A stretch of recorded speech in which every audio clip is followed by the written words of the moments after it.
आइए बच्चों, तो आज हम पढ़ते हैं अपनी कक्षा 10 के क्षितिज के गद्यखंड के पाठ 11 को, जिसका नाम है बाल गोविंद भगत। यह पाठ रामवृक्ष बेनीपुरी ने लिखा है।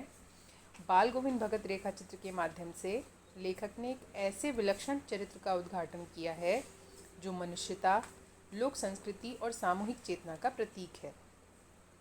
वेशभूषा या बाह्य अनुष्ठानों से कोई सन्यासी नहीं होता, यानी कि सन्यासी की वेशभूषा कपड़े पहन लेने से और सन्यासी का जीवन जीने से कोई सन्यासी नहीं बनता। सन्यास का आधार जीवन के मानवीय सरोकार होते हैं। बाल गोविंद भगत इसी आधार पर लेखक को सन्यासी लगते हैं। यह पाठ सामाजिक रूढ़ियों पर भी प्रहार करता है। इस रेखा चित्र की एक विशेषता यह है कि बाल गोविंद भगत के माध्यम से ग्रामीण जीवन की सजीव झांकी देखने को मिलती है। जब आप इस पाठ को पढ़ेंगे तो आपको गांव के दर्शन होंगे, गांव के बारे में पता चलेगा कि गांव का जीवन कैसा होता है। तो आइए हम अपने पाठ को शुरू करते हैं। बाल गोविंद भगत मझोले कद के, मझोले मतलब मझले, मध्यम, ना तो वो बहुत ज़्यादा लंबे थे और ना ही बहुत ज़्यादा छोटे थे। उनकी मीडियम हाइट थी। मझोले कद के गोरे चिट्टे आदमी थे। 60 से ऊपर के ही होंगे, यानी कि उनकी आयु जो थी वो 60 से अधिक थी। बाल पक गए थे, यानी कि सफ़ेद हो गए थे। लंबी दाढ़ी थी, या जटाजूट तो नहीं रखते थे, वो लंबी दाढ़ी या जटाजूट नहीं रखते थे, किंतु हमेशा उनका चेहरा सफ़ेद बालों से ही जगमग किए रहता। कपड़े बिल्कुल कम पहनते, कमर में एक लंगोटी मात्र और सिर में कबीर पंथियों की सी कनफटी टोपी, यानी कि धोती बांधते थे और एक कनफटी जो कानों तक जो टोपी आती है सर को ढकते हुए, वो पहनते थे। जब जाड़ा यानी कि सर्दी आती थी, एक काला कंबल ऊपर से ओढ़ लेते थे।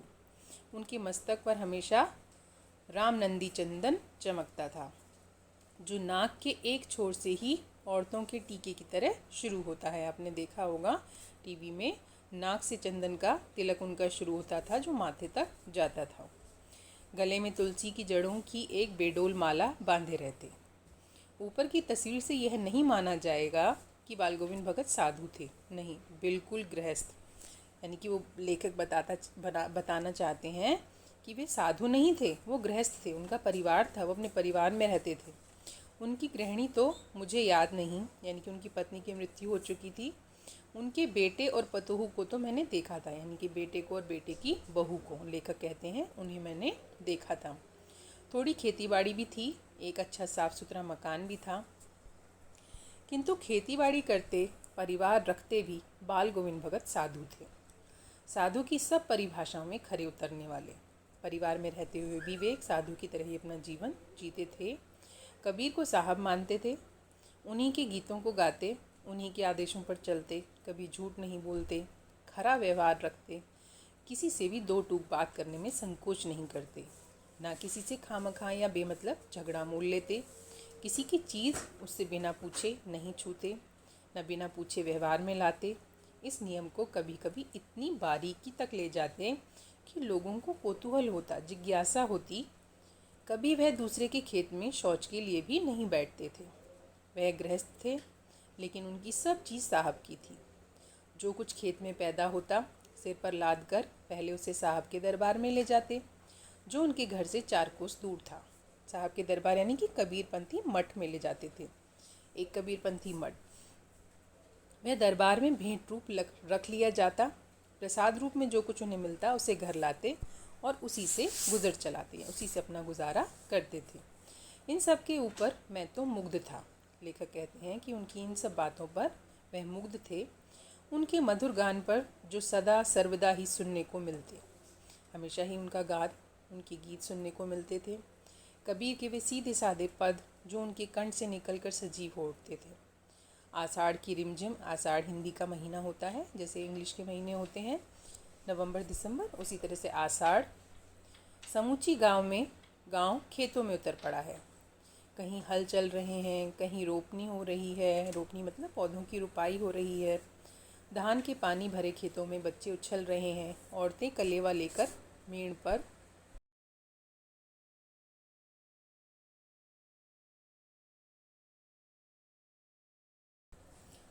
पर बैठी हैं। आसमान बादल से घिरा, धूप का नाम नहीं, ठंडी पुरवाई चल रही है। ऐसे ही समय आपके कानों में एक स्वर तरंग झनकार सी कर उठी। यह क्या? यह कौन है? यह पूछना ना पड़ेगा। बाल गोविंद भगत समूचा शरीर कीचड़ में लिथड़े अपने खेत में रोपनी कर रहे हैं, पौधों की रुपाई कर रहे हैं। उनकी उंगली एक एक धान के पौधे को पंक्तिबद्ध खेत में बिठा रही है। उनका कंठ एक एक शब्द को संगीत के जीने पर चढ़ाकर कुछ को ऊपर स्वर की ओर भेज रहा है और कुछ को इस पृथ्वी की मिट्टी पर खड़े लोगों के कानों की ओर। यानी कि वो अपने धान के खेत में पौधों की रुपाई कर रहे हैं और साथ में गीत भी गा रहे हैं, कबीर के पद भी गा रहे हैं। बच्चे खेलते हुए झूम उठते हैं। मेड़ पर खड़ी औरतों के होठ कांप उठते हैं, वे गुनगुनाने लगती हैं। हलवाहों के पैर ताल से उठने लगते हैं। हलवाहों मतलब हल चलाने वाले किसानों की। रोपनी करने वालों की उंगलियां एक अजीब क्रम से चलने लगती हैं। बाल गोविंद भगत का यह संगीत है या जादू? भादों की वे अंधेरी अधरतिया मतलब आधी रात। भादों में हिंदी का ही एक महीना होता है। अभी थोड़ी ही देर पहले मूसलाधार वर्षा खत्म हुई, यानी कि बहुत तेज़ वर्षा हो रही थी। बादलों की गरज, बिजली की तड़प में आपने कुछ नहीं सुना हो, किंतु अब झिल्ली की झंकार या दादरों की टरटर। झिल्ली की झंकार या दादरों की टरटर का मतलब है रात में जो कीड़ों की हमें अजीब सी आवाज़ें आती हैं जब शांति होती है चारों तरफ, वो बाल गोविंद भगत के संगीत को अपने कोलाहल में डुबो नहीं सकती। उनकी खंजड़ी, जो एक वाद्य यंत्र होता है खंजड़ी जिसे वो बजाते थे, डिमक डिमक बज रही है और वे गा रहे हैं। गोदी में पियवा चमक उठे सखिया, चिहुक उठे नाम। हाँ, पिया तो गोद में ही है, किंतु वह समझती है वह अकेली है। चमक उठती है, चिहुक उठती है। उसी भरे बादलों वाले भादों की आधी रात में उनका यह गाना अंधेरे में अकस्मात कौंध उठने वाली बिजली की तरह किसे ना चौंका देता। अरे, अब सारा संसार निस्तब्धता में सोया है, बाल गोविंद भगत का संगीत जगा रहा है। तेरी गठरी में लागा चोर मुसाफिर जाग जरा। कार्तिक आया नहीं कि बाल गोविंद भगत की प्रभातियाँ शुरू हुई, जो फागुन तक चला करती। यानी कि कार्तिक के महीने से लेकर फागुन के महीने तक उनकी प्रभातियाँ चलती थी। प्रभातियाँ मतलब अर्ली मॉर्निंग में सुबह जल्दी जो गीत या भजन गाए जाते हैं उन्हें प्रभाती कहते हैं। इन दोनों वे सवेरे ही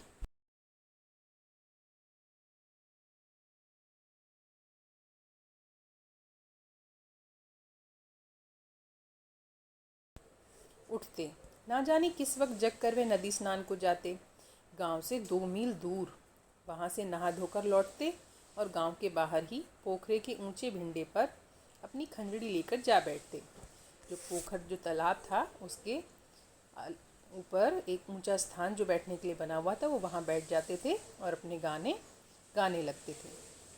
मैं शुरू से ही देर तक सोने वाला हूँ, लेखक अपने बारे में बता रहे हैं। किंतु एक दिन माघ की उस रात किटकिटाने वाली भोर में, यानी कि सर्दी की रात में, भोर का मतलब सुबह होता है, दांत किटकिटाने वाली मतलब बहुत ज़्यादा सर्दी पड़ रही थी, उनका संगीत मुझे पोखरे पर ले गया था। अभी आसमान के तारों के दीपक बुझे नहीं थे। हाँ, पूरब में लोही लग गई थी जिसकी लालिमा को शुक्र तारा और बढ़ा रहा था। यानी कि तारे जो हैं वो हल्के हल्के आसमान में अभी भी दिखाई दे रहे थे, पूरी तरह से सुबह नहीं हुई थी और सूरज की लालिमा आकाश में दिखाई दे रही थी। खेत, बगीचा, घर, सब पर कोहरा छाया हुआ था।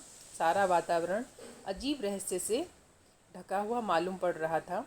उस समय रहस्यमय वातावरण में एक कुश की चटाई पर पूरब मुँह काली कमली ओढ़े बाल गोविंद भगत अपनी खंजड़ी लिए बैठे थे। उनके मुंह से शब्दों का तांता लगा था, इनकी वे लगातार गा रहे थे। उनकी उंगलियां खंजड़ी पर लगातार चल रही थीं। गाते गाते इतने मस्त हो जाते, इतने सुरूर में आते, उत्तेजित हो उठते कि मालूम होता अब खड़े हो जाएंगे। कमली तो बार बार सिर से नीचे सरक जाती। मैं जाड़े से कपकपा रहा था, किंतु तारे की छाँव में भी उनके मस्तक के श्रम बिंदु जब तब चमक ही पड़ते, यानी उनके माथे पर पसीना आ जाता। गर्मियों में उनकी संझा कितनी उमस भरी शाम को न शीतल करती। अपने घर के आंगन में आसन जमा बैठते। गांव के उनके कुछ प्रेमी भी जुट जाते। खंजड़ियों और कर तालों यानी कि तालियों की भरमार हो जाती। एक पद बाल गोविंद भगत कह जाते, उनकी प्रेमी मंडली उसे दोहराती तिहराती। यानी कि 2-2 बार 3-3 बार वो रिपीट करते थे। धीरे धीरे स्वर ऊंचा होने लगता, एक निश्चित ताल, एक निश्चित गति से। उस ताल स्वर के चढ़ाव के साथ श्रोताओं के मन भी ऊपर उठने लगते। धीरे धीरे मन तन पर हावी हो जाता। होते होते एक क्षण ऐसा आता कि बीच में खंजड़ी लिए बाल गोविंद भगत नाच रहे हैं और उनके साथ ही सबके तन और मन नृत्यशील ओट हैं। सारा आंगन नृत्य और संगीत से उत्प्रोत है। बाल गोविंद भगत की संगीत साधना का चरम उत्कर्ष उस दिन देखा गया जिस दिन उनका बेटा मरा। इकलौता बेटा था वह, कुछ सुस्त और बोदा कमज़ोर सा, किंतु इसी कारण बाल गोविंद भगत उसे और भी मानते। क्योंकि वह कमज़ोर था, बीमार रहता था, इसलिए बाल गोविंद भगत उसे और भी ज़्यादा प्यार करते थे, उसकी और भी ज़्यादा केयर करते थे, उसका ध्यान रखते थे। उनकी समझ में ऐसे आदमियों पर ही ज़्यादा नज़र रखनी चाहिए या प्यार करना चाहिए, क्योंकि ये निगरानी और मोहब्बत के ज़्यादा हकदार होते हैं। बड़ी साध से उसकी शादी कराई। पतोहू यानी कि बहू जो है वो भी बड़ी ही सुभग और सुशील मिली। घर की पूरी प्रबंधिका बनकर भगत को बहुत कुछ दुनियादारी से निवृत्त कर दिया था उसने, यानी कि उसने आते ही घर की सारी जिम्मेदारी संभाल ली थी। उनका बेटा बीमार है, इसकी खबर रखने की लोगों को कहाँ फुर्सत, किंतु मौत तो अपनी ओर सबका ध्यान खींच कर ही रहती है। हमने सुना बाल गोविंद भगत का बेटा मर गया। कौतूहलवश उनके घर गया, देखकर दंग रह गया। बेटे को आंगन में एक चटाई पर लिटाकर एक सफ़ेद कपड़े से ढांक रखा है। वह कुछ फूल तो हमेशा ही रोपते रहते, मतलब कुछ फूलों के पौधे वो हमेशा ही लगाते थे। उन फूलों में से कुछ तोड़कर उस पर बिखेर दिए। फूल और तुलसी दल यानी कि तुलसी के पत्ते। सिरहाने एक चिराग यानी कि दीपक जला रखा था।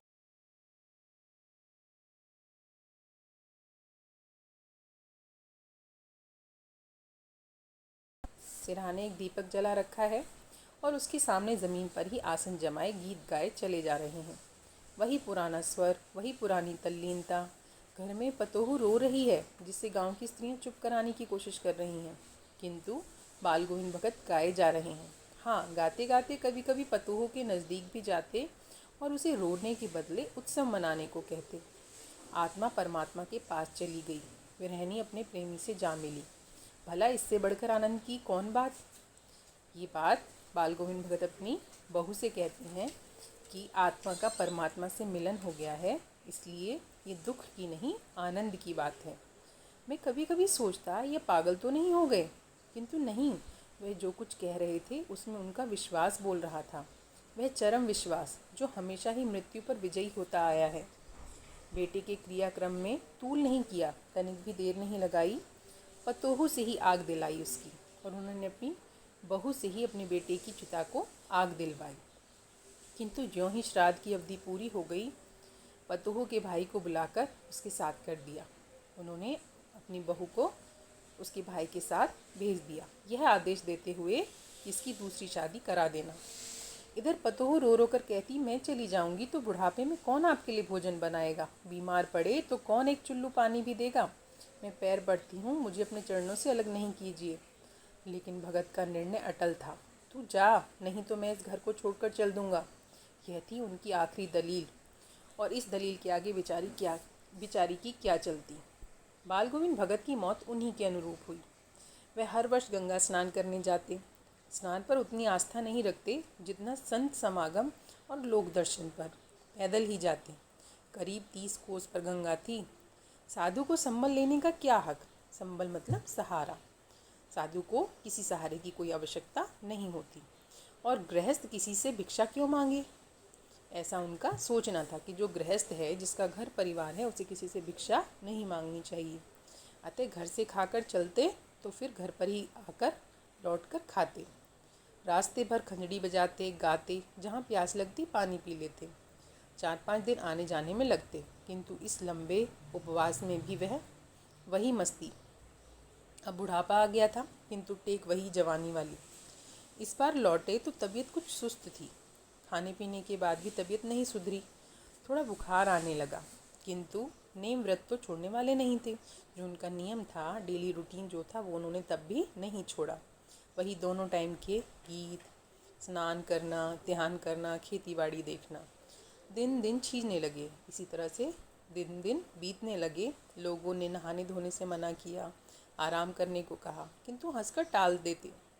उस दिन भी शाम के समय गीत गाए, किंतु मालूम होता है जैसे तागा टूट गया हो, माला का एक एक दाना बिखरा हुआ।